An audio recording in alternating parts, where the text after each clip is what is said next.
ఉన్న పెద్దాయన 45 కిలోమీటర్ల నుంచి మదిర అనే గ్రామం నుంచి మన దగ్గరికి రావటం జరిగింది. మన దగ్గరికి వచ్చినప్పుడు తాతగారు కంప్లీట్ గా స్పృహ లేకుండా దాని తర్వాత విపరీతమైన ఆయాసంతోటి ఉండటము. వచ్చినప్పుడు బీపీ కూడా 210/120 ఉంది. దాంతో పాటు తను 25 సంవత్సరాల నుంచి బీడీ తాగే అలవాటు కూడా ఉంది. గత 3 సంవత్సరాల నుంచి మానేశాడు. ఇమీడియట్లీగా మేము మా టీము తొందరగా రెస్పాండ్ ఇచ్చిన తర్వాత మాకు రెస్పిరేటరీ ఎసిడోసిస్ తోటి తాతగారు బాధపడుతున్నారని తెలిసింది. ఈ రెస్పిరేటరీ ఎసిడోసిస్ దానికి కారణము మోస్ట్లీ స్మోకర్స్ కే వస్తది. ఈ రెస్పిరేటరీ ఎసిడోసిస్ ఏంటి అంటే బాడీ లోపల చెడు గాలి ఎక్కువగా నిలిచిపోవటం అన్నమాట.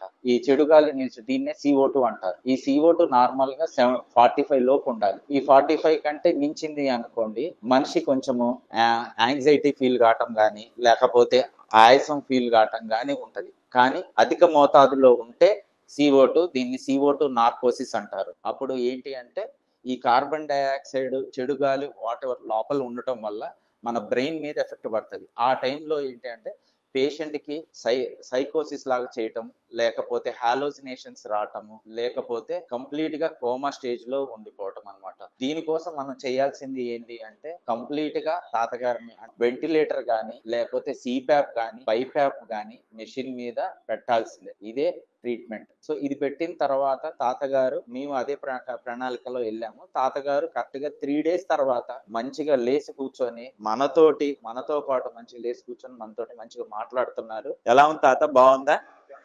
లాగాలి. ఎట్లున్నారు? కోలుకున్నారుగా?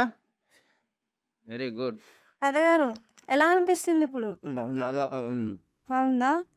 వచ్చినప్పటి నుంచి ఇప్పటికి ఇదే డిఫరెన్స్ కనిపిస్తుందా?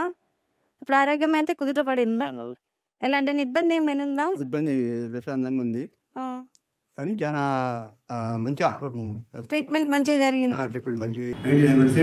మార్కెట్.